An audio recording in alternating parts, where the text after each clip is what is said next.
Hello students, कैसे हैं।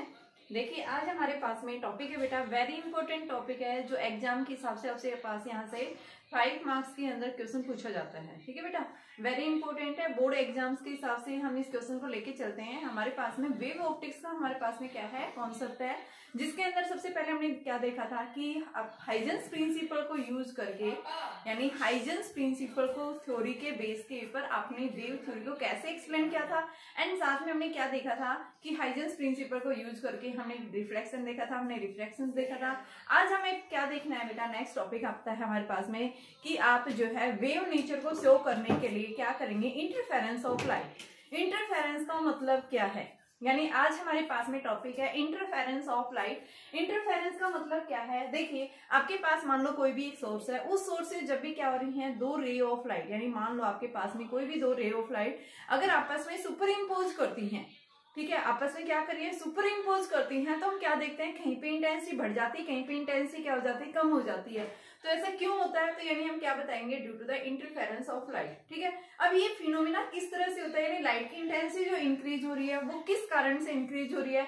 तो आज का जो टॉपिक है बेटा वो हमारे पास में क्या है, इंटरफेरेंस कैसे टेक्स प्लेस होता है। अब देखिए इंटरफेरेंस होने के लिए क्या, उसके लिए नेसेसरी कंडीशंस होनी चाहिए। ठीक है, जरूरी नहीं है कि आपस में दो लाइट आपस में मीट कर गई और इम्पोज कर गई तो आपके पास में क्या बन गया, इंटरफेरेंस। तो बेटा उसके लिए भी हम क्या बताते हैं, सबसे पहले मेन नेसेसरी कंडीशंस बताएंगे कि आपके पास में जब भी इंटरफेरेंस फॉर्म होता है तो इंटरफेरेंस जो है वो कैसे फॉर्म होगा। ठीक है, सबसे पहले मैं बात कर रही हूँ, आपके पास में आता है जो इंटरफेरेंस करने से पहले हम बेसिक सबसे पहले छोटी छोटी बातें पढ़ेंगे। यानी कि आप क्या बताएंगे सबसे पहले कि भाई सुपरपोजिशन लॉ क्या कहता है, जो हमने 11th क्लास में पढ़ा था। उसके बाद आता है हमारे पास में कि कोहेरेंट और इनकोहेरेंट सोर्स क्या होते हैं। ये देखिए आपके पास में जब भी दो लाइट वेव्स जो आएंगी, दो लाइट वेव जो एमिट होंगी वो कहाँ से होंगी, एक पेरेंट सोर्स से होंगी। यानी कि जो सोर्स होगा उसी सोर्स से हम दो लाइट्स लेंगे। ठीक है, उसी पेरेंट सोर्स से जो दो लाइट्स निकली हैं वही दो लाइट्स आपस में इंपोज करती हैं। तो आपके पास में जो रे ऑफ लाइट है, यानी कि जो आपके पास में दो रे ऑफ लाइट जो निकलेंगी वो कैसी होनी चाहिए, कोहेरेंट होनी चाहिए। अब कोहेरेंट क्या होता है हमें नहीं पता, इनकोहेरेंट क्या होता है नहीं पता हमें। तो उसके लिए हम सबसे पहले हम देखते हैं सुपरपोजिशन लॉ क्या कहता है। सुपरपोजिशन लॉ देखिए बेटा एक बार ध्यान से सुनिए, सुपरपोजिशन लॉ क्या बताता है। सुपरपोजिशन लॉ ये कहता है, देखिए हमने 11th क्लास में वेव्स का चैप्टर किया था ना बेटा, उसी से ही लिंक करेगा ये। ठीक है, 11th में आपने क्या पढ़ा था, वेव्स का टॉपिक किया था, उसी से ही ये टॉपिक हमारा क्या करेगा, लिंक करेगा। उसमें भी हमने इंटरफेरेंस के बारे में आपको बेसिक्स बताया था। ठीक है, कि इंटरफेरेंस कैसे होता है। उसके बाद मैंने दो टाइप्स के इंटरफेरेंस बताए थे। पहला बताया था मैंने कंस्ट्रक्टिव इंटरफेरेंस और सेकंड बताया था हमने डिस्ट्रक्टिव इंटरफेरेंस। अब बात करते हैं कि आपके पास में जो कंस्ट्रक्टिव इंटरफेरेंस जो फॉर्म होता है वो कैसे फॉर्म होता है। ठीक है बेटा, किसकी बात करेंगे, कंस्ट्रक्टिव इंटरफेरेंस की। तो कंस्ट्रक्टिव इंटरफेरेंस कैसे आएगा, तो देखिए आपके पास में उसको देखने के लिए मैंने क्या लिया, दो वेव्स ली। ठीक है, मान लो टू वेव्स जो क्या कर रही हैं, इंपोज कर रही हैं। आपके पास में दोनों वेव्स का डिस्प्लेसमेंट अलग अलग है। मान लो A1 साइन ओमेगा टी, दूसरी मैंने ली A2 sign omega T plus 5। मान लो ये दो वेव्स ली बेटा मैंने, फर्स्ट एंड सेकंड। ठीक है, दो वेव्स कैसी है, SHM के अंदर है। कैसी वेव्स है ये, simple harmonic motion. Simple harmonic motion का मतलब क्या है कि कोई भी वेव जो है जब प्रोपेगेट कर रही है तो अपनी मीन पोजीशन के अबाउट इस तरह से प्रोपेगेट कर रही है, किसी भी मीडियम में प्रोपेगेट कर रही है। ओमेगा क्या है, उसकी एक कांस्टेंट एंगुलर स्पीड है इन टाइम t सेकंड के अंदर। आपके पास जो फर्स्ट वेव है, इस वेव का A1 क्या है, एम्पलीट्यूड। A1 क्या है, एम्पलीट्यूड, फर्स्ट वेव का एम्पलीट्यूड है ये। अब मैंने क्या लिया यहाँ से, दूसरी वेव ली, उस वेव का सेकंड A2 क्या है, एम्पलीट्यूड।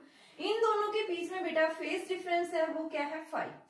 ठीक है, ये हमें जो देता है टोटल क्या देता है, ये फेस देता है। और इनके बीच में जो 5 है, ये 5 क्या है, एक फेस एंगल है, एक फेस डिफरेंस आ रहा है कि आपके पास में दो वेव्स हैं जहां पे सेकंड वेव जो है वो क्या कर रही है, 5 एंगल से लीड कर रही है, किससे, फर्स्ट जो वेव है। ठीक है, कि सेकंड रे जो है उसका फेस एंगल 5 एंगल से क्या कर रहा है, लीड कर रहा है। तो आपके पास में यानी दो वेव्स ली हमने। अब सुपरपोजिशन लॉ ये कहता है, मान लो दोनों वेव्स क्या कर रही है बेटा, सेम डायरेक्शन में प्रोपेगेट कर रही है, जिनकी एंगुलर फ्रीक्वेंसी सेम है, जिनका प्रोपेगेशन कांस्टेंट आप क्या ले रहे हैं, सेम ले रहे हैं, सेम मीडियम में प्रोपेगेट कर रही है, सेम डायरेक्शन में जा रही है। तो होगा क्या इससे, हमें क्या देखना है कि भाई इससे होगा क्या, कि आपके पास कोई भी रे ऑफ लाइट जब एक के ऊपर दूसरी इंपोज करती है तो क्या होगा इसे, व्हाट हैपन। तो आप क्या बताएंगे, मान लो आपके पास में ये फर्स्ट वेव थी जिसका एम्पलीट्यूड हमने A1 लिया, दूसरी वेव मेरे पास में ये ले ली इस तरह से, मान लो 2 वेव्स इस तरह से इंपोज कर रही हैं दूसरे को। तो बेटा हम क्या देखते हैं, देखो सुपरपोजिशन लॉ ये कहता है कि जब 2 वेव्स आपस में इंपोज करती हैं, जब 2 वेव्स क्या कर रही हैं, आपस में इंपोज करती हैं, एक वेव दूसरी वेव्स के ऊपर फोल कर रही है, ठीक है, तो वहां पे इनके बीच में जो फेस एंगल आता है, यानी कि हम क्या दिखेंगे, नेट रिजल्टेंट जो हमारे पास आएगा, नेट रिजल्टेंट किसके इक्वल आएगा, y इज इक्वल टू क्या लिखेंगे, y हमारे पास में किसके इक्वल आएगा, यानी y is equal to y1 plus में y2, ये लिखेंगे। अब y1 प्लस y2 कैसे आया वो देखिए, यानी कि y इज इक्वल टू, यहां से आप लिखेंगे y1 की जगह a sine omega t plus में a2 sine omega t plus 5, ठीक है, 2 वेव्स को ऐड कर दिया। और बेटा आपने क्या देखा, जब 2 वेव्स आपस में कंबाइन हो रही है, यहां से देखिए जब 2 वेव्स कंबाइन होंगी तो यहाँ पे कंबाइन होने के बाद में हमारे पास रिजल्टेंट वेव जो आती है सेम डायरेक्शन में इंपोज कर रही है, तो इन दोनों का नेट रिजल्टेंट क्या हो जाएगा, बढ़ जाएगा। ये क्या दे रही है आपके पास, देखो ग्रीन लाइन है, ये क्या दे रहा है, नेट रिजल्टेंट वेव, क्या लिखेंगे इसको, net resultant, resultant net resultant वो बढ़ गया है, यानी जब दोनों सेम डायरेक्शन में इंपोज कर रही हैं, सेम एंगुलर स्पीड से, सेम प्रोपेगेशन कांस्टेंट से, अगर ये दोनों सेम डायरेक्शन में एक दूसरे के साथ में इंपोज करती हैं तो यहाँ पे बेटा इनकी इंटेंसिटी क्या हो जाती है, बढ़ जाती है, इनका एम्पलीट्यूड क्या हो गया, बढ़ गया, एम्पलीट्यूड बढ़ेगा यानी इंटेंसिटी भी क्या होगी, यहाँ पे इनकी इंक्रीज होगी। तो यहाँ पे हम बात कर रहे हैं कि आपके पास में जब भी कोई 2 वेव्स अगर आपस में क्या करती हैं, इंपोज करती हैं, तो इनकी नेट रिजल्टेंट इंटेंसिटी जो है वो क्या होगी, इंक्रीज होगी है, ठीक है। तो यहाँ से हमारे पास में नेट रिजल्टेंट जो आ रहा है, क्योंकि यहाँ से y is equal to y1 plus में y2, ठीक है। अभी हम देखेंगे वैल्यू कैसे इंक्रीज होगी वो भी देखेंगे, डेरिवेशन में करेंगे, लेकिन सबसे पहले हम बात कर रहे हैं कि आपके पास सुपरपोजिशन लॉ क्या कहता है।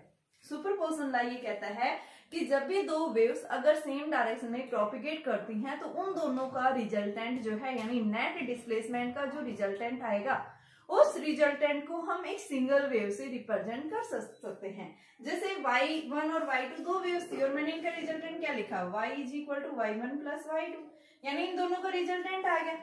अब दूसरा मेरे पास में अगर एक वेव बेटा कैसे जा रही है, ऐसे मूव कर रही है, और दूसरे वेव मेरे पास में कहां से, ये लेफ्ट टू राइट जा रही है, दूसरी अगर राइट कहां से, इस तरह से अपोजिट, यानी मान लो अपोजिट फेस एंगल के अंदर, वो तो सेम फेस के अंदर थी, ये किस में है, अपोजिट फेस एंगल के अंदर, तो उस केस में ये y1 थी, ये y2 थी, तो आपके पास में नेट डिस्प्लेसमेंट जो आएगा y1 माइनस y2। तो डिस्प्लेसमेंट क्या हो रहा है, एक में भाई एम्पलीट्यूड क्या हो रहा है, दूसरे केस में कम हो जाएगा, माइनस देख रहे हैं, अपोज कर रहे हैं दूसरे को, क्यों, क्योंकि अपोजिट फेस में है। जब 2 वेव्स अपोजिट फेस में होंगी तो क्या हो जाएगा, उनका नेट रिजल्टेंट डिक्रीज हो जाएगा, और जब सेम फेस में है तो उनका नेट रिजल्टेंट क्या हो जाता है, इंक्रीज हो जाता है, ठीक है। तो सुपरपोजिशन लॉ जो है हमें यही बताता है कि आपके पास में if 2 or more waves are impose each other then there resultant will represented by a single wave, ठीक है। जैसे मेरे पास में मैंने लिखा 2 वेव्स लिए है y1 और y2, मैंने इन दोनों को y is equal to y1 plus y2, या फिर मैंने y is equal to y1 minus y2। अगर मान लो लार्ज नंबर ऑफ वेव्स होती तो हम क्या लिखते, y1 प्लस y2 प्लस में डैश डैश yn, सबका नेट रिजल्टेंट हम एक सिंगल वेव से रिप्रेजेंट करते। तो ये जो लॉ है ये हमें क्या देता है बेटा, ये क्या है आपके पास में जो है, क्या बताएंगे, सुपरपोजिशन लॉ है। अब सुपरपोजिशन लॉ के बाद में देखो हमने देखे हमारे पास में 2 तरह के रिजल्ट्स आ रहे हैं। एक रिजल्ट के अंदर हमने क्या देखा कि नेट डिस्प्लेसमेंट क्या हो गया, बढ़ गया, नेट डिस्प्लेसमेंट बढ़ेगा तो एम्पलीट्यूड भी बढ़ेगा। भाई सीधी सी बात है, जब 2 वेव्स आपस में आपने देखा, एक वेव ये थी दूसरी वेव ये थी, दोनों इंक्रीज यानी एक दूसरे के ऊपर सेम फेस में इंपोज कर रही हैं, तो नेट रिजल्टेंट हमने क्या देखा, ये मिला हमें नेट रिजल्टेंट, ये y आ गया आपके पास नेट y, तो y जो आ रहा है वो क्या होगा, बढ़ के आ रहा है ना, वैल्यू क्या होगी उसकी, इंक्रीज होगी, किसकी इंक्रीज हुई, एम्पलीट्यूड की, और एम्पलीट्यूड जितना बढ़ेगा इंटेंसिटी लाइट की क्या होगी, बढ़ेगी। भाई लाइट की जो है रोशनी क्या हो जाएगी, इतनी ज्यादा बढ़ जाएगी। ठीक है, तो यहाँ पे हम क्या बताएंगे, आपके पास जब दो वेव्स अगर सेम फेज में हैं, सेम डायरेक्शन में प्रोपेगेट कर रही हैं, सेम एंगुलर स्पीड से प्रोपेगेट कर रही हैं, तो यहाँ पे इन दोनों का नेट डिस्प्लेसमेंट जो है, नेट एम्पलीट्यूड जो है वो क्या हो जाता है, इंक्रीज हो जाता है। और एम्पलीट्यूड इंक्रीज होगा तो बेटा इंटेंसिटी जो है एम्पलीट्यूड की क्या होती है, डायरेक्टली प्रोपोर्शनल होती है, स्क्वायर ऑफ द एम्पलीट्यूड। ठीक है, इंटेंसिटी जो होती है, ये ध्यान रखना, बार बार हम बात करेंगे, इंटेंसिटी जो है वो क्या करती है, किसी भी वेव के एम्पलीट्यूड के स्क्वायर के डायरेक्टली प्रोपोर्शनल होती है।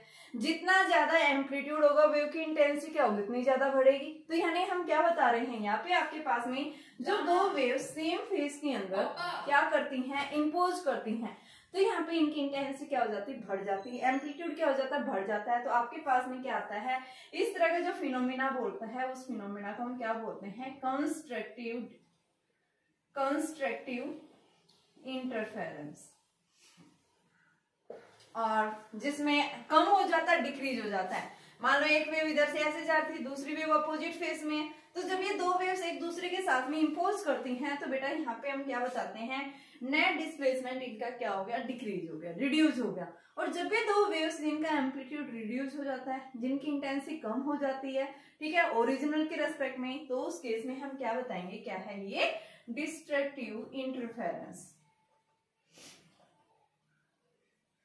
तो ये हमने कहां से देखा, सुपरपोजिशन लॉ से तो निकाला है ना। सुपरपोजिशन लॉ में ये कहता है कि आपके पास जब दो वेव सेम फेज के अंदर है, सेम डायरेक्शन में जा रही हैं, सेम प्रोपेगेशन कांस्टेंट उनका, जब वो एक दूसरे के ऊपर इंपोज करती हैं तो इंटेंसिटी बढ़ जाती है। और जब इंटेंसिटी बढ़ेगी यानी एम्पलीट्यूड बढ़ने की वजह से इंटेंसिटी बढ़ी, और जब इंटेंसिटी बढ़ेगी तो उसको हम क्या बोलेंगे, क्या है वो आपके पास में कंस्ट्रक्टिव इंटरफेरेंस है। दूसरा मेरे पास में आता है कि जब दो वेव्स अगर अपोजिट फेज में है, ठीक है, एक वेव ऊपर से स्टार्ट हो रही है, दूसरी वेव नीचे से स्टार्ट हो रही है, तो उस केस में हम क्या बताएंगे कि दोनों वेव्स के यानी इनका जो एम्पलीट्यूड है बेटा वो क्या हो गया, यहाँ पे डिक्रीज हो गया। ठीक है, इंटेंसिटी क्या होगी इनकी, यहाँ पे रिड्यूस होगी। और इंटेंसिटी रिड्यूस होने की वजह से हम यहाँ क्या बताएंगे, आपके पास में जो इंटरफेरेंस फॉर्म होगा वो किस तरह का फॉर्म होगा, एक डिस्ट्रक्टिव इंटरफेरेंस फॉर्म होगा। ठीक है, तो इस आपके पास में कंस्ट्रक्टिव और डिस्ट्रक्टिव होता क्या है, इंटरफेरेंस का मतलब क्या समझे आप।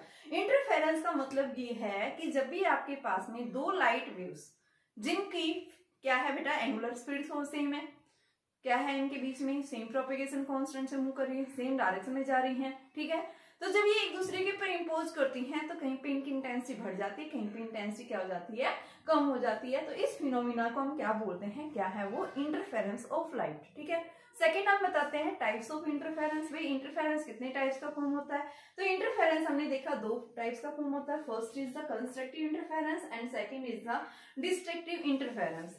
कंस्ट्रक्टिव इंटरफेरेंस को फॉर्म होता है, तो कंस्ट्रक्टिव इंटरफेरेंस में आप बताएंगे जब दो लाइट वेव्स अगर क्या कर रही हैं, सेम डायरेक्शन में मूव कर रही है, सेम एंगुलर स्पीड से, और साथ में क्या है वो सेम प्रोपेगेशन कांस्टेंट से, सेम फेज के अंदर है, तो उस केस में जब वो दोनों इंपोज करती हैं तो वहां पे उनकी इंटेंसिटी क्या हो जाती है, बढ़ जाती है। क्यों बढ़ जाती है, क्योंकि उनका एम्पलीट्यूड क्या हो जाता है बेटा, इंक्रीज हो जाता है। तो यानी ये फिनोमिना जो है हमारे पास में क्या होगा, कंस्ट्रक्टिव इंटरफेरेंस। दूसरा मेरे पास में आता है डिस्ट्रक्टिव इंटरफेरेंस। तो डिस्ट्रक्टिव इंटरफेरेंस में मैंने क्या बताया था, अगर दोनों वेव्स अपोजिट फेज में होंगी और एक दूसरे के साथ में जब इंपोज कर रही हैं, तो उस केस में हमारे पास में इंटरफेरेंस जो बनेगा वो कैसा बनेगा, एक डिस्ट्रक्टिव इंटरफेरेंस बनेगा। ठीक है, तो ये था हमारे पास में भाई इंटरफेरेंस की फिनोमिना क्या थी, और साथ में हमने क्या देखा है, सुपरपोजिशन लॉ देखा है। अब मेरे पास में आता है भाई आपके पास में जब ये कंडीशंस बन रही है, इंटरफेरेंस की जो कंडीशंस बनती है उसके लिए क्या आपके पास में मेन नेसेसरी यानी कि कंडीशंस होनी चाहिए। तो सबसे पहले हम बताते हैं कि लाइट हमारे पास में, देखो इंटरफेरेंस तभी फॉर्म होगा जब सोर्स आपका कैसा होगा, कोहेरेंट सोर्स। ठीक है, तो कोहेरेंट सोर्स क्या होता है, सबसे पहले हमें क्या देखना है, कोहेरेंट जो है सोर्स ऑफ लाइट। तो कोहेरेंट के बारे में पढ़ेंगे बेटा, इसमें डेरिवेशंस आती है, डेरिवेशंस हम करेंगे, लेकिन सबसे पहले आपको ये समझना जरूरी है, कॉन्सेप्ट आना चाहिए बेटा, उसके बाद देखेंगे हम वो भी। ठीक है, तो अब देखिए कोहेरेंट सोर्स ऑफ लाइट क्या होती है।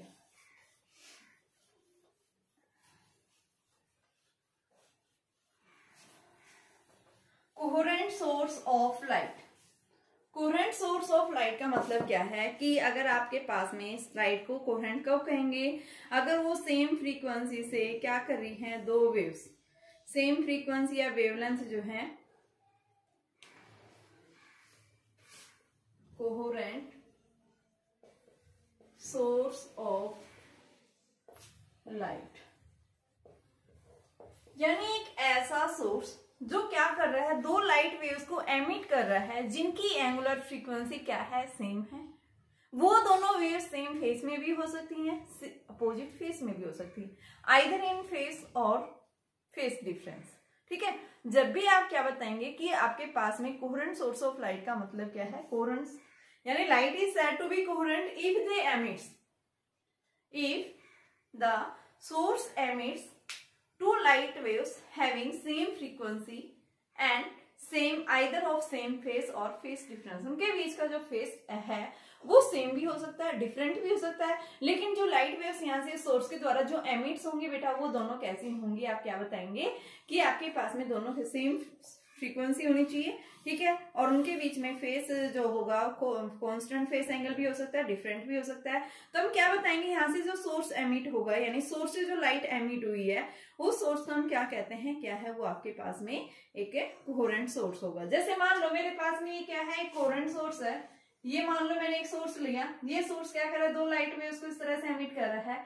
यहाँ पे हमने क्या रखी, दो स्लिट्स ले ली, मान लो एक स्लिट ये है, ठीक है, दूसरी स्लिट मैंने यहां से ये ली, ये रे ऑफ लाइट, जैसे एक रे ऑफ लाइट यहां से गई, दूसरी रे ऑफ लाइट ये गई। जब ये दोनों क्या कर रही है, इसके ऊपर फॉल कर रही है, तो यहाँ पे आप क्या देखते हैं कि आपके पास में दोनों सेम फेज के अंदर है।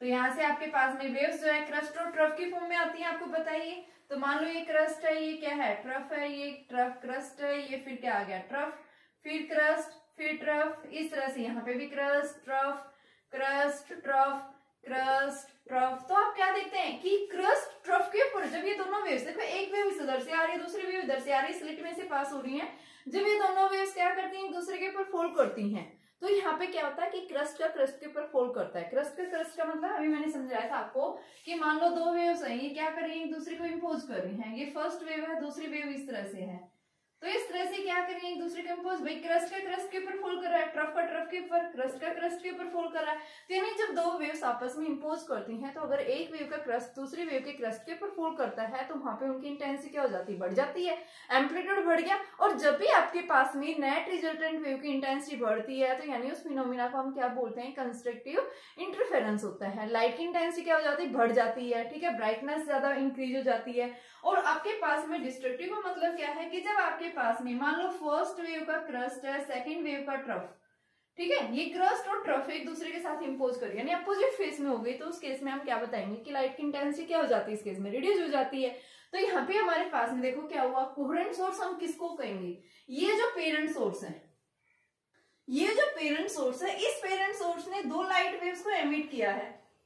ये जो आपके पास में इनकी फ्रीक्वेंसी यानी सेम बता रहा है, सेम फेस में भी हो सकते हैं, डिफरेंट फेस में भी हो सकते हैं, ठीक है। तो यहां से बता रहा है कि आपके पास में पेरेंट सोर्स यानी कि जो लाइट निकलनी चाहिए वो सेम सोर्स ऑफ लाइट से निकलनी चाहिए, दो लाइट वेव्स होनी चाहिए, वो क्या होनी चाहिए बेटा, सेम सोर्स से निकलनी चाहिए। तो उस तरह के सोर्स को हम क्या कहते हैं, क्या है वो आपके पास में कोहेरेंट सोर्स है, ठीक है। तो कोहेरेंट सोर्स का मतलब समझ गए, जो फेस में सेम फेस में भी हो सकती हैं और अलग अलग है फेस भी, लेकिन फ्रीक्वेंसी जो है इनकी डिफरेंट होनी चाहिए, ठीक है बेटा। तो उसको हम क्या बोलते हैं, क्या है वो आपके पास में कोहेरेंट सोर्स है। इनकोहेरेंट का मतलब क्या है, इनकोहेरेंट का मतलब मान लो आपके पास में एक सोर्स, अगर हम इस तरह से पेरेंट सोर्स ना लगाएं, एक सोर्स हमने यहाँ रख दिया, दूसरा सोर्स यहाँ से रख दिया, दो अलग अलग सोर्स ले लिए, तो यहाँ से अब क्या होगा, यहाँ पे आपके पास में जरूरी नहीं है कि भाई इंटेंसिटी इंक्रीज हो डिक्रीज, क्योंकि अलग जाएगी अलग आएगी। तो आपके पास में दोनों रेस जो है सेम फ्रीक्वेंसी नहीं है इनकी, अलग अलग क्या है इनकी फ्रीक्वेंसी है, ठीक है। तो उस केस में हम क्या बताएंगे, क्योंकि इनकी फ्रीक्वेंसी क्या है, डिफरेंट होगी, ν1 is does not equal to ν2। तो उस केस में हम क्या बताएंगे, कैसा सोर्स है वो इनकोहेरेंट। तो सबसे पहले नेसेसरी कंडीशन आप क्या बताएंगे, इंटरफेरेंस जो फॉर्म होता है उसके लिए नेसेसरी कंडीशन आप क्या बताएंगे कि भाई हमारे पास में सोर्स जो है वो कैसे होने चाहिए, कोहेरेंट होनी चाहिए, ठीक है। अब मुझे क्या देखना है कि आपके पास में कोहेरेंट सोर्स होगा तो किस तरह से इनके बीच में लाइट की इंटेंसिटी यानी क्या कंडीशंस होनी चाहिए, what are the conditions for the constructive and destructive. अब हमें देखना है, कंडीशंस देखनी है, what are the conditions for constructive and destructive interference. अभी हम करेंगे बेटा, ये सारी डेरिवेशंस मैं निकालूंगी यहाँ से, लेकिन पहले हमें बेसिक्स बताना चाहिए। मैं इनका बीच का क्या निकालूंगी, पाथ डिफरेंस निकालूंगी मैं इनके बीच में, ठीक है। तो देखो मान लो यहां से मैंने क्या लिया, एक सोर्स लिया, लाइट का सोर्स है, मैंने एक पॉइंट लिया यहाँ पे, एक पॉइंट लिया मैंने यहाँ, एक पॉइंट लिया मैंने यहाँ। ये Q और Q P से क्या है, इक्वल डिस्टेंस के ऊपर, तो आप आइदर ऑफ पॉइंट ले लो, ये Q ये Q डैश ले लो। मान लो यहाँ से जो सोर्स से लाइट एमिट हुई, दो लाइट्स एमिट हुई, तो ये दोनों क्या कर रही हैं, यहाँ से इस तरह से सेम फेस के अंदर जा रही हैं, यानी इस सोर्स से जो लाइट एमिट हुई इस तरह से जा रही है। तो बेटा इनके बीच में पाथ डिफरेंस क्या है, 0 है, क्योंकि सेम डिस्टेंस के ऊपर है, सेंटर पॉइंट है ये। अब मान लो यहाँ से रे ऑफ लाइट, ये इस तरह से लाइट गई, ये भी लाइट के फॉर्म में जाती है, इनके बीच में हम बताते हैं फेस डिफरेंस क्या है, 0। अब ये क्या कर रही है, रे ऑफ लाइट, एक तो रे ऑफ लाइट यहां से इंपोज हुई, दूसरी रे ऑफ लाइट यहां से इस तरह से जा रही है।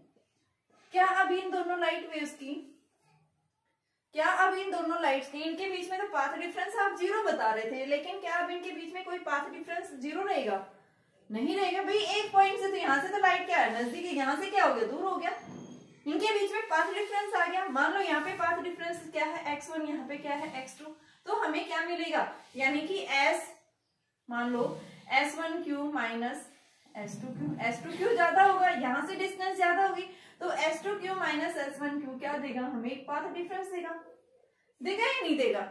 अब पाथ डिफरेंस होने की वजह से जब ये दोनों वेव्स एक दूसरे के साथ में इंपोज करती हैं, तो यहाँ पे क्या होगा इनके साथ में, तो हम देखते हैं कंस्ट्रक्टिव और डिस्ट्रक्टिव की कंडीशंस देखना चाहते हैं। तो मैंने क्या लिया बेटा, मान लिया एक सोर्स है आपके पास में, एस सोर्स है, इस सोर्स से लाइट एमिट हुई, जो कैसी हैं, दोनों लाइट्स आपकी कैसी हैं बेटा, आपको यानी कि सोर्स हमारा कोहेरेंट है, तो यहाँ से जो है ये सोर्स ने लाइट एमिट किया। मान लो कि आपके पास में जो फर्स्ट सोर्स था उसका नेट डिस्प्लेसमेंट ए साइन ओमेगा टी, सेकंड जो सोर्स है उसके लिए भी हम एम्पलीट्यूड सेम ले रहे हैं, यानी एम्पलीट्यूड दोनों वेव्स जो यहाँ से फॉर्म हुई है दोनों का एम्पलीट्यूड क्या है बेटा, सेम है। तो दूसरी वेव के लिए हमने क्या दिखाया है, यहाँ से फर्स्ट मैंने ए साइन ओमेगा टी ली, दूसरी भी मैंने क्या ली, मान लो ए साइन ओमेगा टी, दोनों सेम है, same angular frequency sinusoidal form में मूव कर रही है। अब क्या होगा यहाँ से, जब ये दोनों आपस में कंबाइंड होंगी तो होगा क्या, यहाँ पे सुपरपोजिशन लॉ के अकॉर्डिंग दोनों इंपोज करेंगी, तो y1 प्लस में y2, y1 हमारे पास क्या आएगा, यानी दोनों को एड सेम है, 2a साइन ओमेगा टी हो गई, तो y2 साइन ओमेगा टी, ये नेट क्या आया हमारे पास में, डिस्प्लेसमेंट आया, क्या आ रहा है बेटा, ये 2 साइन ओमेगा टी, ये हमारे पास में 2a साइन ओमेगा, क्योंकि एम्पलीट्यूड की फॉर्म में है, तो यहाँ पे हमने क्या देखा, 2a साइन ओमेगा टी। तो इंटेंसिटी जो है वो किसके ऊपर डिपेंड करती है, एम्पलीट्यूड। और यहाँ पे आपने देखा कि जब दो वेव्स इंपोज कर रही थी तो इनका एम्पलीट्यूड क्या हो गया, बढ़ गया, तो intensity is directly proportional to the amplitude, amplitude का स्केयर, तो I is directly proportional to amplitude क्या है यहाँ 2a, तो इसका स्केयर, तो I is directly proportional to 4a square, इसको हम हटाएंगे तो ये क्या आ गया के 4a स्केयर, इस तरह से हम लिख सकते हैं। नेट रिजल्टेंट हमारे पास में यानी इंटेंसिटी क्या आ गई 4ka स्केयर, और इसको हम ka स्केयर का हम क्या लिख सकते हैं I नोट, तो हमारे पास में I किसके इक्वल आ गया 4I नोट के इक्वल आ गया। यानी इंटेंसिटी जो है वो क्या होगी, जब दो वेव्स आपस में इंपोज कर रही हैं तो यहाँ पे हमारे पास में नेट रिजल्टेंट वेव की इंटेंसिटी जो आ रही है वो क्या आ रही है बेटा 4I नोट के इक्वल आ रही है, यानी इनकी इंटेंसिटी क्या होगी, बढ़ गई है, ठीक है। जब दोनों वेव्स क्या कर रही हैं, इनके बीच में पाथ डिफरेंस था, ठीक है, अब ये इनकी इंटेंसिटी बढ़ गई है, तो इंटेंसिटी बढ़ी है किस कारण से बढ़ी है, तो अब हमें इनके बीच का क्या देखना है कि उस पाथ डिफरेंस की कंडीशन, भाई मैक्सिमम इंटेंसिटी आई है तो उसके लिए पाथ डिफरेंस की क्या कंडीशंस होंगी, ठीक है। तो अब हमें उस कंडीशंस को देखना है, तो कैसे देखेंगे वो हम लेके चलेंगे। तो सबसे पहले हम मान लेते हैं आपके पास में जब दो वेव्स क्या करती हैं आपस में इंपोज करती हैं तो उनके बीच में देखो पाथ डिफरेंस कैसे निकालते हैं। मान लो फर्स्ट वेव थी a साइन ओमेगा टी, दूसरी थी a साइन ओमेगा टी, दोनों का यही था, ठीक है बेटा, यहां से हमने ले लिया। अगर मैं क्या करूं, मान लो इसके बीच में पाथ डिफरेंस क्या है x1, इसके बीच में पाथ डिफरेंस क्या है x2, इस तरह से ले लूं। ये मान लो φ1 फेस एंगल है, φ1, दूसरी वेव का फेस एंगल क्या है φ2। अगर मैं इनका डिफरेंस ले लूं तो φ2 माइनस φ1 इज इक्वल टू क्या आ जाएगा आपके पास में x2 माइनस x1, आप ये लिख सकते हैं omega T minus x2 minus omega T plus x1, omega T plus x2 minus omega T, और यहाँ से हमारे पास ये बेटा प्रोपेगेशन कांस्टेंट और होता है, ये ध्यान रखना इसका। तो यहाँ से आपके पास kx2, ये kx1, तो यहाँ से जब हम इसको लिखेंगे तो ये हमारे पास में omega T plus kx2 minus omega T minus kx1, omega T से ओमेगा टी कैंसिल, और ये हमारे पास में फाई 2 माइनस फाई 1 क्या है, फेस डिफरेंस है, जिसको हम क्या लिख सकते हैं, डेल्टा फाई लिख सकते हैं भाई, फेस डिफरेंस है, तो मैं इसको क्या लिख रही हूँ, डेल्टा फाई, और क्या आ गया kx2 माइनस kx1, और बेटा मैं इसको क्या लिखूंगी, k को कॉमन ले लो, x2 माइनस x1, तो हमारे पास में k की जगह क्या आएगा, 2 पाई बाई लैम्डा, और यहाँ पे क्या आ गया, डेल्टा x लिख सकते हैं। तो ये आपके पास में एक रिलेशन होता है किसके बीच में, फेस डिफरेंस और पाथ डिफरेंस के बीच में। किसके बीच में रिलेशन होता है, फेस डिफरेंस और पाथ डिफरेंस। जब भी दो वेव्स अगर क्या कर रही हैं, इंपोज कर रही हैं, और उनके बीच का आपके पास में जो है क्या है, पाथ डिफरेंस अलग अलग है, उनके बीच का उनका फेस अलग अलग है। मान लो फर्स्ट वेव के लिए मैंने ओमेगा टी प्लस kx1 लिया, दूसरी वेव के लिए मैंने ओमेगा टी प्लस kx2 लिया, अलग अलग फेस एंगल है इनका, ठीक है। जब ये दोनों वेव्स इंपोज कर रही हैं तो बेटा मुझे निकालना क्या है इनका, कि जब आपके पास में जब दो वेव्स क्या कर रही हैं, इंपोज कर रही हैं, तो इनके बीच का पाथ डिफरेंस निकालना है। देखो यहाँ पे मैंने बताया कि जब ये सेंटर में मीट कर रही है, इस केस में पाथ डिफरेंस इनका 0, लेकिन जब ये एक वेव यहाँ से गई, दूसरी वेव यहाँ से गई, तो क्या अब इनके बीच का पाथ डिफरेंस आपको 0 मिलेगा, नहीं मिलेगा, क्योंकि इनके बीच में कुछ पाथ डिफरेंस, एक से डिस्टेंस कम है, एक से डिस्टेंस ज्यादा है, x2 लार्जर है किससे, x1 से, तो इनके बीच में हमें क्या मिलेगा, पाथ डिफरेंस। अब उस पाथ डिफरेंस को हम कैसे निकालेंगे, तो सबसे पहले आपको एक फॉर्मूला पता होना चाहिए। फॉर्मूला क्या होगा, डेल्टा फाई, यानी ये फेस डिफरेंस है, फेस डिफरेंस किसके इक्वल है, 2 पाई बाई लैम्डा इंटू में डेल्टा एक्स के इक्वल है, ठीक है। डेल्टा एक्स क्या दे रहे हैं यहाँ पे, पाथ डिफरेंस, और डेल्टा फाई क्या दे रहा है हमें यहाँ पे, फेस एंगल दे रहे हैं, ठीक है। तो अब देखिए हम यहाँ से कंडीशंस ले रहे हैं। मान लो मैंने यहाँ पे क्या लिखा था, दो वेव्स ली थी, a sin ओमेगा टी और a sin ओमेगा टी, तो ये कंडीशन कब हो सकती है, सेम 2 पाई एंगल के ऊपर, भाई साइन 360 के अंदर ही वैल्यू हमेशा पॉजिटिव रहती है, तो यहाँ पे मैं इसको क्या लिख सकती हूँ, मान लो आपके पास में मैं इसको बेटा क्या निकालना चाहती हूँ, इनके बीच का पाथ डिफरेंस, क्योंकि इंटेंसिटी बढ़ी है तो इसका मतलब कंस्ट्रक्टिव इंटरफेरेंस है, तो कंस्ट्रक्टिव इंटरफेरेंस के लिए हमें इसकी कंडीशंस देखनी है कि what is the conditions for the constructive interference, इसके लिए पाथ डिफरेंस क्या बनेगा, ठीक है। तो हमें इनके बीच का पाथ डिफरेंस देखना है, तो पाथ डिफरेंस आपके पास में निकालना है, तो इसको निकालने के लिए यानी कि हम क्या ले रहे हैं कि आपके पास में फर्स्ट वेव है a sin ओमेगा टी, दूसरी वेव थी मेरे पास में a sin ओमेगा टी, और साइन ओमेगा टी को मैं लिख सकती हूँ a sin omega T plus 2 पाई लिख सकती हूँ, कोई फर्क नहीं पड़ेगा इससे, या कोई फर्क पड़ेगा तो बताइए, कोई फर्क नहीं पड़ेगा इससे, ठीक है। हमारे पास में वैल्यू आ गई। अब मैं क्या करूंगी, यहाँ से इनके बीच का देखो, मैं इस फॉर्मूले में वैल्यू रखूंगी, यहाँ पे क्या है फाई 1 प्लस 0 ले लो इसमें, और इस केस में ये आ रहा है सेकेंड वेव के लिए, तो फाई 1 हमारा क्या है 0, फाई 2 हमारे पास क्या आ रहा है 2 पाई, तो यहाँ पे आप रखो फाई 2 माइनस फाई 1 यानी 2 पाई माइनस 0, 2 पाई आएगा, 2 पाई बाई लैम्डा इंटू में डेल्टा एक्स, 2 पाई से 2 पाई कैंसिल, तो डेल्टा एक्स किसके इक्वल है, लैम्डा के इक्वल है। फर्स्ट पॉइंट आ गया बेटा, फर्स्ट पॉइंट आ गया आपके पास में। तो हम सबसे पहले फर्स्ट, अगर आप मान लो क्या ले रहे हैं यहाँ से, डेल्टा फाई को अगर 0 ले रहे हैं, सेम फेस के अंदर है तो 0, तो डेल्टा एक्स भी आपका क्या होगा 0। फर्स्ट कंडीशन ये आई। सेकंड कंडीशन है अगर डेल्टा फाई मेरे पास क्या है 2 पाई, तो डेल्टा एक्स वैल्यू क्या आएगी लैम्डा।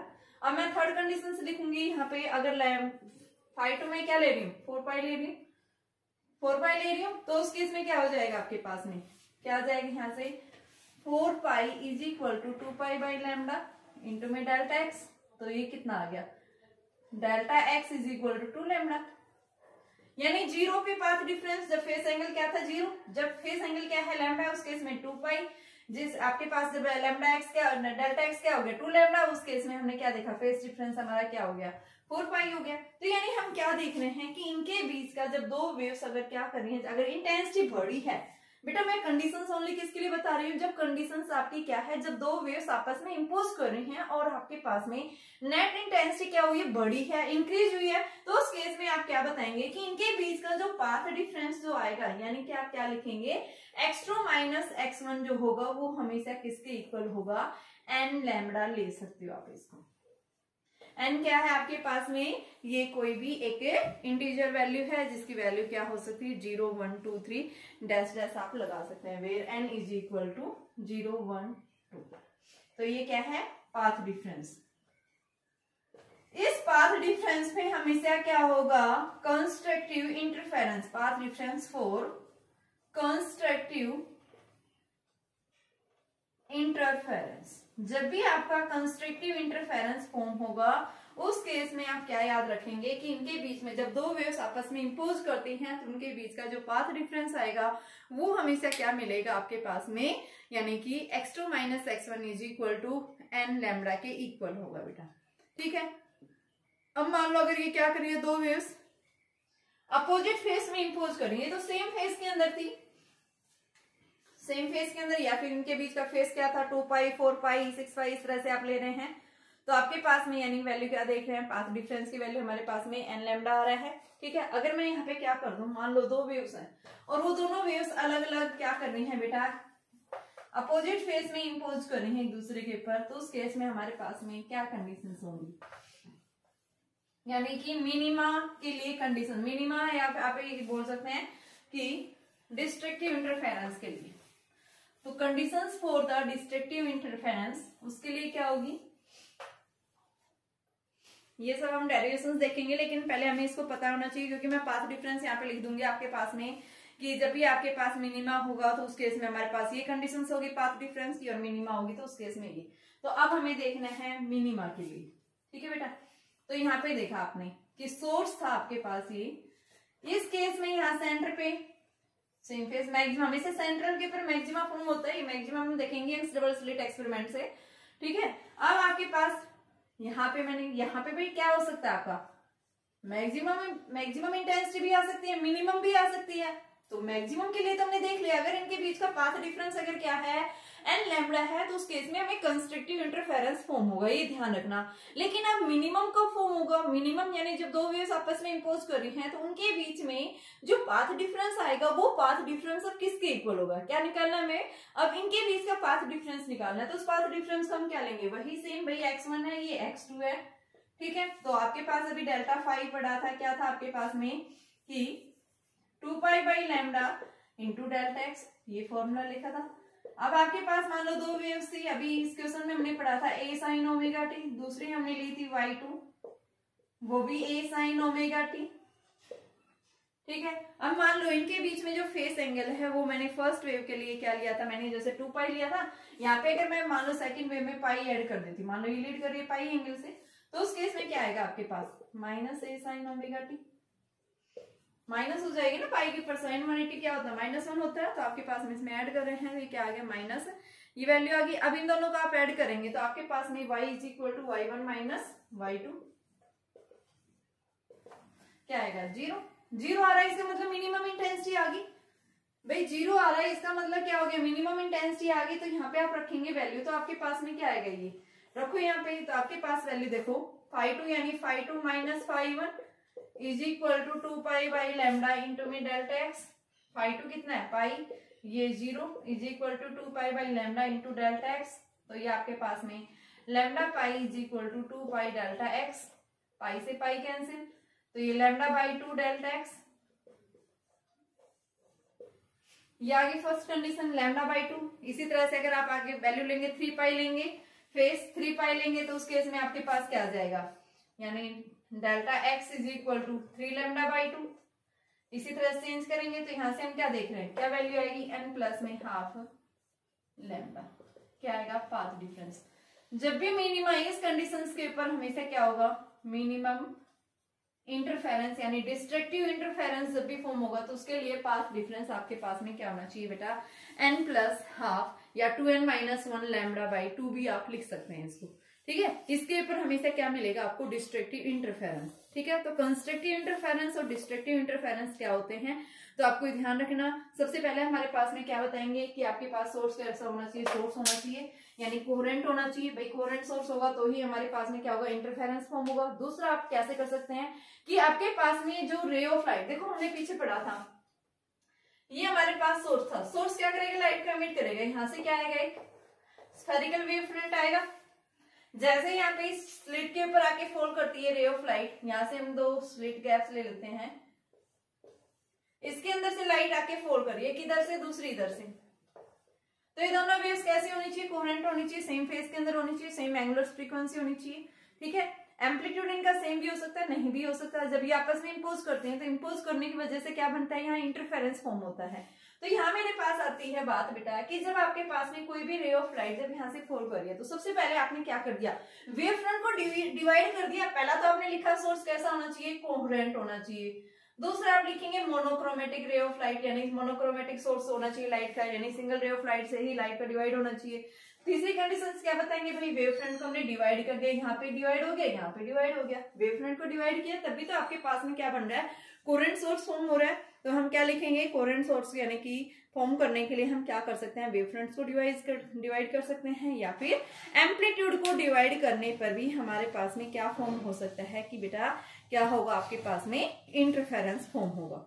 अब इंटरफेरेंस के लिए आपने जनरली इसका एग्जांपल्स देखा होगा, जैसे आपने देखा है मोर की गर्दन देखी है ना सबने, मोर की गर्दन देखना, वो उसमें 7 कलर्स में आपको दिखाई देती है, एकदम चमकती हुई सी गर्दन देखना एकदम से। तो उसको क्यों होता है, ड्यू टू द इंटरफेरेंस के कारण। कई बार आपके देखा होगा बरसात के मौसम में रोड के ऊपर क्या पानी गिर जाता है, तो वहां पे पानी के ऊपर अगर ऑयल ड्रॉप्स गिरती हैं तो वो भी आपको कलरफुल दिखाई देती हैं।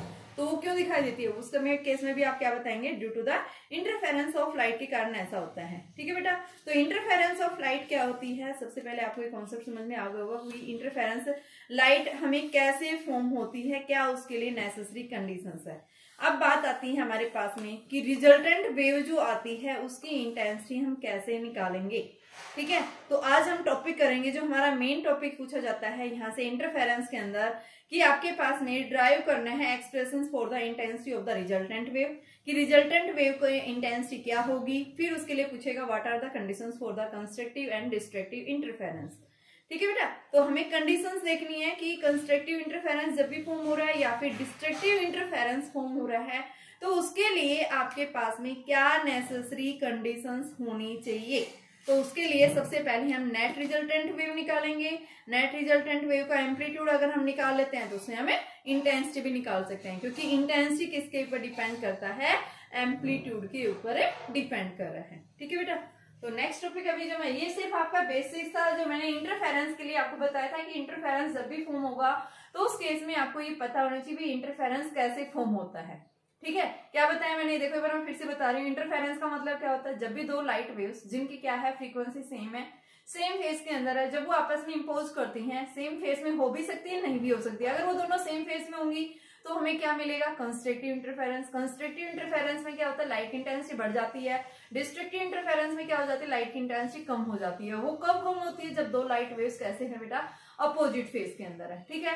फिर दूसरी कंडीशंस मैंने बताई कि आपके लिए जब भी इंटरफेरेंस फॉर्म होगा तो उसके लिए क्या कंडीशंस होनी चाहिए। तो कंडीशंस आप क्या बताएंगे, फर्स्ट जो है हमारे पास में सोर्स कैसा होना चाहिए, कोहेरेंट सोर्स से लाइट एमिट होनी चाहिए, ठीक है। दूसरा हम क्या बताएंगे, यहाँ से वेव फ्रंट को हम डिवाइड कर सकते हैं तो भी हम कोहेरेंट सोर्स को क्या कर सकते हैं, फॉर्म कर सकते हैं, ठीक है। तीसरा हम क्या बताते हैं, एम्पलीट्यूड को डिवाइड करने पर भी हम क्या बना सकते हैं, यानी कि कोहेरेंट सोर्स बना सकते हैं, ठीक है। फिर उसके बाद मैंने बताया था कि कंस्ट्रक्टिव इंटरफेरेंस जब फॉर्म होगा तो उसके लिए पाथ डिफरेंस की कंडीशंस क्या होगी। तो आपके पास जब भी कंस्ट्रक्टिव इंटरफेरेंस फॉर्म होता है तो कंस्ट्रक्टिव इंटरफेरेंस के केस में हम क्या बताएंगे, पाथ डिफरेंस के लिए जो कंडीशंस आती है, यानी कि वो क्या होता है एन लैम्डा, और डिस्ट्रक्टिव के केस में पाथ डिफरेंस जो मिलता है वो n प्लस हाफ लैम्डा के ऊपर हमें क्या मिलता है, हमेशा डिस्ट्रक्टिव इंटरफेरेंस फॉर्म होता है। आप उसमें 2n माइनस 1 लैम्डा बाई 2 भी लिख सकते हैं, ठीक है। तो ये कंडीशंस मैंने आपको बताई है। अब मेरे पास में जो टॉपिक आता है कि जब भी आपके पास में 2 लाइट वेव्स अगर आपस में इंपोज कर रही हैं तो इंपोज होने के बाद में जो नेट रिजल्टेंट आएगी उस नेट रिजल्टेंट की इंटेंसिटी क्या होगी, ठीक है। और वो नेट रिजल्टेंट इंटेंसिटी किन फैक्टर्स के ऊपर डिपेंड करेगी, और उन्हीं फैक्टर्स को हमें यूज करके, यानी उसी वेव को यूज करके हमें क्या निकालनी है, कंडीशंस निकालनी है फॉर द कंस्ट्रक्टिव और डिस्ट्रक्टिव इंटरफेरेंस की बेटा, ठीक है। तो देखिए अभी नेक्स्ट टॉपिक,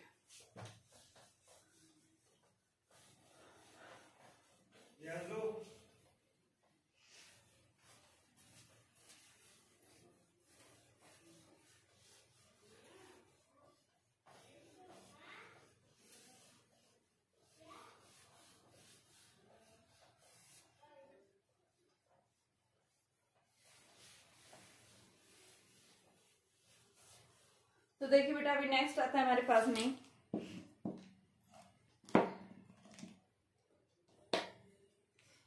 मान लो आपने एक मोनोक्रोमेटिक सोर्स लिया, मोनोक्रोमेटिक सोर्स से क्या हुई, लाइट एमिट हुई, तो हमें क्या देखना है, intensity of the resultant wave, intensity of resultant wave. हमें क्या निकालना है बेटा, इंटेंसिटी निकालनी। कैसा आ गया मार्कर, परमानेंट मार्कर लग रहा है, ये मिट नहीं रहा। तो देखिए बेटा आपके पास में इंटेंसिटी ऑफ रिजल्टेंट वेव क्या होगा, हमें क्या देखना है, इंटेंसिटी निकालनी रिजल्टेंट वेव की। तो इंटेंसिटी हम कैसे निकालेंगे, मान लो हमने क्या लिया है, सबसे पहले भी मैंने बताया था भाई आपके पास क्या होना चाहिए, मोनोक्रोमेटिक सोर्स होना चाहिए। उस मोनोक्रोमेटिक सोर्स से क्या होनी चाहिए, लाइट एमिट होनी चाहिए। ठीक है, दो लाइट एमिट्स होंगी। ठीक है, आपके पास दोनों लाइट्स किस तरह से बिहेव करेंगे, यानी कि कोहेरेंट सोर्स लेंगे हम। ठीक है, तो मान लो आपके पास में जो दो सोर्स है, मान लो ये एक सोर्स है, इस सोर्स से लाइट एमिट हुई, लाइट का सोर्स है, कोहेरेंट सोर्स हम ले रहे हैं, यहां से लाइट एमिट की इसने, एक लाइट इधर से गई। ठीक है, दूसरी रे ऑफ लाइट यहां से गई, ये दोनों क्या कर रही हैं, आपस में इंपोज हो रही हैं। जहां पे आपके पास में first wave and second wave, ठीक है, मैंने फर्स्ट वेव का एम्पलीट्यूड क्या लिया है, ए लिया है, दूसरी वेव का एम्पलीट्यूड मैंने क्या लिया है, बी। मान लो फर्स्ट वेव है, इसका amplitude A sine omega t, and second जो वेव है B sine omega T plus 5। अभी बेटा मैंने बताया था फेस इनका सेम भी हो सकता है, डिफरेंट भी, तो मैंने इनके बीच का फेस डिफरेंस मैंने 5 ले लिया। ठीक है, अब हम क्या बता रहे हैं, इनका एम्पलीट्यूड दोनों का डिफरेंट है, एक का क्या है, ए है, दूसरे का क्या है, बी है। अब सुपरपोजिशन लॉ क्या कहता है, by using the superposition theorem. तो सुपरपोजिशन थ्योरम क्या कहती है हमारे पास, सुपरपोजिशन थ्योरम, जब हम सुपरपोजिशन थ्योरम को यूज कर रहे हैं, सुपरपोजिशन थ्योरम ये कहती है कि जब भी दो लाइट वेव्स आपस में इंपोज करेंगे तो उनको हम एक सिंगल रिजल्टेंट वेव के द्वारा दिखा सकते हैं। y इज इक्वल टू क्या आएगा, y1 प्लस y2, तो यहां से y1 क्या आएगा, a sine omega T plus में b sine omega T plus 5। ठीक है बेटा, अब हम इसको खोल लेंगे, साइन a प्लस b है, साइन a प्लस b क्या होता है, sine a cos b plus cos a sine b। तो इसको खोलेंगे तो हमारे पास क्या बनेगी, ये a sine omega T plus b sine omega T cos of phi plus cos omega t sine of phi. तो ये हमारे पास नेट रिजल्टेंट वेव जो आएगी, a sine omega T plus b sine omega T cos of phi plus b cos omega t sine of phi. अब देखो sign omega T यहाँ पे भी है, साइन ओमेगा टी यहाँ पे भी है, कॉमन ले लें यहाँ से, तो आपके पास क्या आएगा, a plus B cos of phi sine omega T plus में b sine phi cos omega t. अब हम लेट कर लेते हैं, कंसीडर कर लेते हैं कि आपके पास में a plus B cos phi किसके इक्वल है, a कोस थीटा के इक्वल है। लेट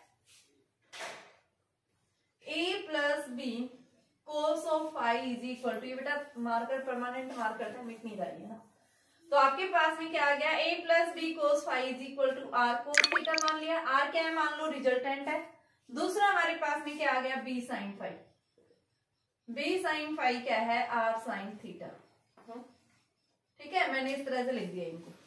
अब मैंने क्या किया, इन दोनों को सबसे पहले यहाँ पे उठा के पुट किया, ये इक्वेशन हमारी क्या बन जाएगी, यानी कि R cos theta sine omega T plus R sine phi R sine theta cos omega t. R common है, कोस थीटा, ये देखो ग्रीन कलर का है ना, दिखेगा नहीं आप लोगों को, तो देखो बेटा cos theta sine omega T plus sine theta cos omega T, cos A sine B plus sine A cos B क्या होता है, साइन ए प्लस बी। तो इसको हम क्या लिख सकते हैं, R sine omega T plus theta लिख सकते हैं। लिख सकते हैं बेटा, ये हमारे पास में नेट रिजल्टेंट वेव आ गया। नेट रिजल्टेंट वेव का एम्पलीट्यूड हमारे पास में किसके इक्वल आ गया, ये वैल्यू आ गई। और ये इक्वेशन हमारे पास किसकी आ रही है, which is the resultant of a simple harmonic, यानी कि which is the resultant wave. Resultant wave है, और इस रिजल्टेंट वेव जो है ये हमारे किस में है, एक सिंपल हार्मोनिक मोशन में है, जहां पे इसका amplitude in simple harmonic motion whose amplitude is r and theta is the phase difference। Theta क्या है इनके बीच में, फेज डिफरेंस है।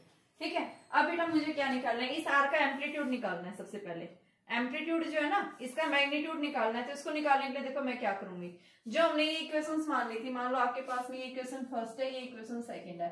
मान लो मैंने फर्स्ट और सेकंड का क्या किया, स्क्वायर किया, और स्क्वायरिंग करने के बाद मैंने इसको क्या कर दिया, ऐड कर दिया। ठीक है, फर्स्ट और सेकंड को हम क्या करेंगे, स्क्वायर करेंगे, और फिर क्या करेंगे, ऐड करेंगे। तो स्क्वायरिंग और एडिंग कर रहे हैं by first and second we get, हमें इंटेंसिटी क्या निकालनी है, squaring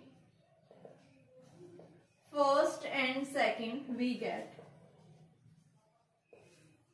a plus B cos of phi इसका square, R square cos square theta, and B square sine square phi, R square sine square theta. Add करो दोनों को, तो ये क्या आएगा, a प्लस बी का होल स्क्वायर क्या बनेगा, a square plus B square cos square phi plus 2ab cos of phi, R square cos square theta, and second बनेगी B square sine square phi, R square sine square theta.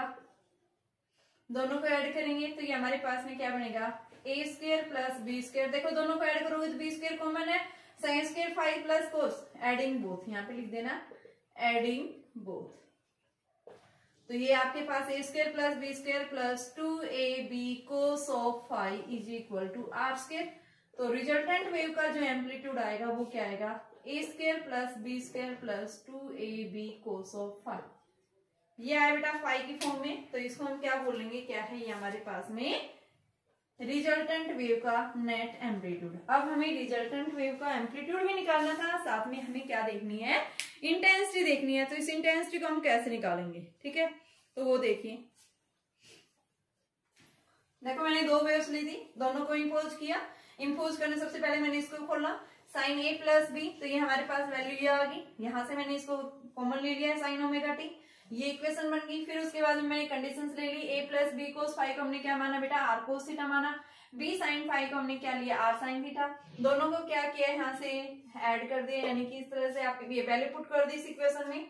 Put करने के बाद ये equation बन गई। तो ये मेरे पास क्या आई, रिजल्टेंट वेव। रिजल्टेंट वेव किस में आ रही है, सिंपल हार्मोनिक मोशन में आ रही है। अब हमें क्या करना है, इस रिजल्टेंट वेव का क्या निकालना है, एम्पलीट्यूड निकालना है। तो उस रिजल्टेंट वेव का एम्पलीट्यूड निकालने के लिए हमने क्या किया, फर्स्ट और सेकंड दोनों को स्क्वायर किया और ऐड किया। तो स्क्वेयरिंग किया हमने सबसे पहले, और फिर मैंने डायरेक्ट ऐड कर दिया। तो यहाँ से बी स्क्वायर उसमें और साइन स्क्वायर कॉमन नहीं है, तो यहाँ से मैंने 1 लिख दिया ये, और ये वैल्यू आ गई। ये रिजल्टेंट वेव का क्या है बेटा, एम्पलीट्यूड आया है। ठीक है, अब देखिए आपके पास, तो बेटा देखिए ये हमारे पास रिजल्टेंट वेव थी। अब हमें रिजल्टेंट वेव की इंटेंसिटी निकालनी है। तो उसको आप क्या देखेंगे, इंटेंसिटी किसके ऊपर डिपेंड करती है, आर स्क्वायर के, एम्पलीट्यूड के डायरेक्टली प्रोपोर्शनल होती है। तो आपके पास में एम्पलीट्यूड क्या है रिजल्टेंट वेव का, आर। तो यहाँ से हम क्या लिखेंगे, आई इज इक्वल टू के आर स्क्वायर। आर स्क्वायर की वैल्यू आपने निकाल ली है, तो रखो यहाँ पे। तो क्या आएगा, ए स्क्वायर प्लस में B square plus 2ab cos of five. ठीक है, तो ये आई इज इक्वल टू क्या आ गया आपके पास में, के ए स्क्वायर प्लस में के बी स्क्वायर प्लस में 2kab कोस ऑफ फाइव लिख देंगे ये। ठीक है बेटा, तो यहां से हमारे पास में वैल्यू देखो, ये क्या है, ये फर्स्ट वेव जो होती है I1 के ए स्क्वायर, I2 क्या होता है के बी स्क्वायर। ठीक है, और यहां से हम क्या लिख सकते हैं, इसको लिखेंगे तो ये हमारे पास में ए बी है ये। तो इसको आप क्या लिखेंगे, देखिए आप इसको लिखेंगे I1 प्लस में I2 plus 2 root I1 I2 cos of five. हम इस तरह से लिख सकते हैं, 2kab है बेटा ये। तो आपके पास इन दोनों को जब आप प्रोडक्ट करते हैं I1 I2 को, तो क्या आएगा a स्क्वायर b स्क्वायर और साथ में k स्क्वायर, ये आएगा। और अगर रूट ले लें इसका तो रूट लेंगे I1 I2, तो क्या आएगा आपके पास में a b, ठीक यही आएगा ना। तो ये a b k ही था हमारे पास में, a b k की जगह मैं रूट I1 I2 लिख सकती हूँ। तो ये मेरे पास नेट रिजल्टेंट वेव का क्या आएगी, इंटेंसिटी आएगी। तो रिजल्टेंट वेव जो है वो किसके, यानी रिजल्टेंट वेव की जो इंटेंसिटी आई किसके ऊपर डिपेंड कर रही है, फाई के ऊपर डिपेंड कर रही है। फाई क्या है, यहाँ पे एक फेस एंगल है ये इनके बीच में, ठीक है। तो अब हम इस फाई एंगल से हम बताएंगे कि आपके पास में जो कंडीशंस बनेगी वो कंस्ट्रक्टिव की बनेगी या डिस्ट्रक्टिव की। वो मैंने अभी आपको बता रखी थी कि आपके पास देखो for the conditions for constructive interference, conditions for constructive interference.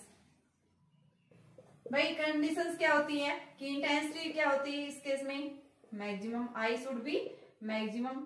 Constructive के केस में इंटेंसिटी क्या होनी चाहिए, मैक्सिमम होनी चाहिए। और मैक्सिमम इंटेंसिटी कब होगी, जब आपके पास में क्या होगा यहां से कि आई मैक्सिमम विल बी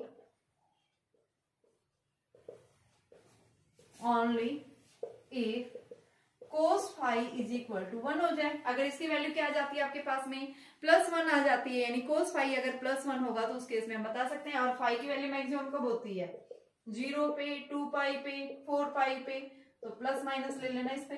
तो यानी इन फेस एंगल के ऊपर हमारे पास में वैल्यू इसकी क्या रहती है हमेशा मैक्सिमम। तो यहाँ पे हम इसको डैश डैश लिख सकते हैं। और ये फाई मेरे पास क्या आ गया, यानी कि ±2m पाई लिख सकती हूँ मैं इसको, ठीक है। और अभी हमने पढ़ा था कि आपने formula delta phi is equal to lambda 2 pi by lambda into delta x. तो ये आपके पास में क्या बन गया 2m pi 2 pi lambda delta x, 2 pi से 2 पाई कैंसिल, तो आपके पास delta x is equal to ±m lambda. वही पाथ डिफरेंस जो भी मैंने पीछे निकाली थी वही कंडीशन आ रही है बेटा। तो यहाँ पे आपके पास में m लैम्डा आ गया ये, ठीक है। तो यहाँ पे हम क्या रख सकते हैं इसकी वैल्यू, यानी इस पाथ डिफरेंस के ऊपर हमेशा क्या मिलेगा आपको, मैक्सिमम इंटेंसिटी मिलेगी। तो उस केस में हमारे पास आई मैक्सिमम जो आएगा वो आई मैक्सिमम किसके इक्वल होगा, I maximum is equal to I1 plus I2 plus 2 root I1 I2। Cos phi की जगह 1 और यहाँ पे हम इसकी वैल्यू रखते हैं, तो ये हमारे पास में बन गया a स्क्वायर प्लस के ए स्क्वायर प्लस के बी स्क्वायर प्लस में 2k AB, ठीक है। k को कॉमन ले ले तो आपके पास में इंटेंसिटी जो आएगी वो किसके इक्वल आएगी, यानी कि कंस्ट्रक्टिव इंटरफेरेंस के अंदर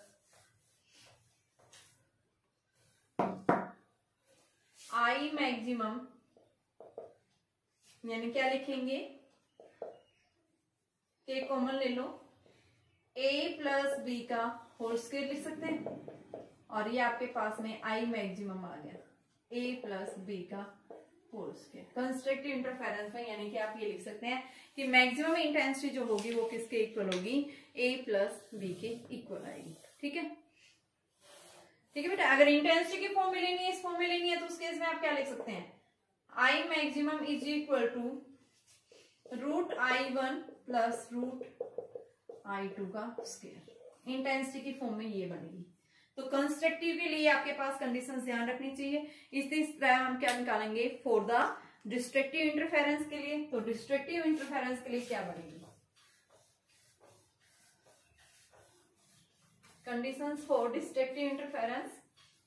तो डिस्ट्रक्टिव इंटरफेरेंस के लिए कंडीशंस हमारे पास क्या आएगी,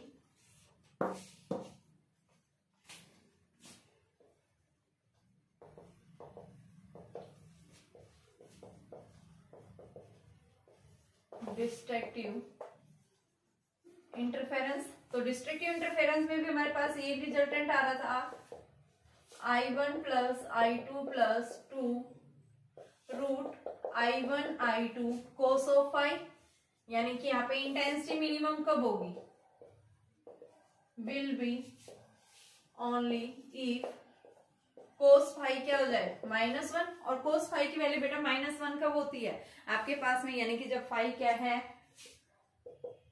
+-1 +-3, यानी प्लस माइनस पाई लो, ये 3 पाई प्लस माइनस 5 पाई डैश डैश। ठीक है, यानी इन एंगल्स के ऊपर हमेशा वैल्यू क्या रहेगी आपके पास में, फाई की वैल्यू जो आएगी वो क्या रहेगी, m प्लस हाफ, यानी कि हम क्या लिख देंगे, फाई। सेम कंडीशंस निकालेंगे तो आपके पास डेल्टा की वैल्यू क्या आ जाएगी, m plus half lambda plus minus. तो यहाँ पे आप वैल्यू रख दोगे, तो इस पाथ डिफरेंस के ऊपर क्या मिलेगी आपको, हमेशा डिस्ट्रक्टिव इंटरफेरेंस मिलेगा। ठीक है, यहाँ से आप वैल्यू रखेंगे तो ये वैल्यू हमारे पास में फॉर्मूला क्या बन जाएगा वो देखिए। तो यहाँ से जब हम इसकी वैल्यू रखेंगे इस फॉर्मूले में, I minimum I1 plus I2 plus 2 root I1 I2 cos phi की वैल्यू -1, तो ये आपके पास में I1 plus I2 minus 2 root sorry, तो ये आई मैक्सिमम।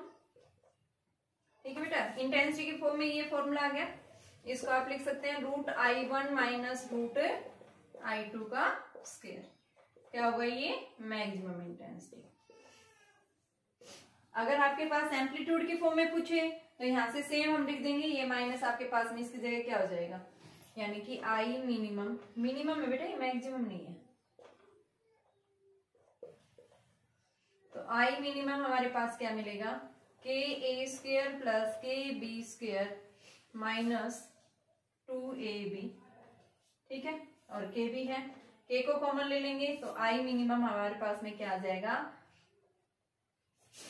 आई मिनिमम आपके पास में a माइनस बी का होल स्क्वायर, ये मिनिमम इंटेंसिटी।